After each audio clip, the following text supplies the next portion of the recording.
เมยนะคะนอนอยู่นี่เลยนะคะแล้วก็วันนี้นะคะเราจะมาแก้เมยอีกพี่นึงนะคะวันนี้เมยหลับอยู่เลยจะเอาแป้งครับปุ๊บตึงเลยนะจะไปหาแป้งกันก่อนแต่ว่าเรามาแล้วทีนี้นี่นะคะก็ได้แป้งมาแล้วเราซื้อมา45 บาทนะคะแป้งนี้แต่เราก็ต้องเปิดตรงนี้นะคะ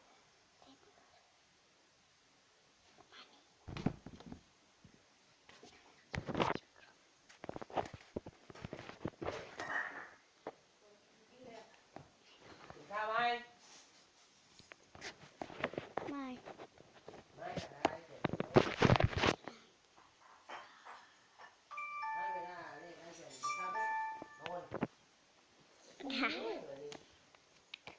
สำเร็จแล้วค่ะสำเร็จแล้ว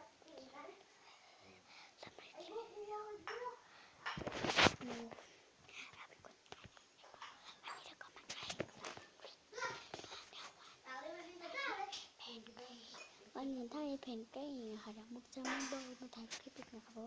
เราจะมุกดีเลย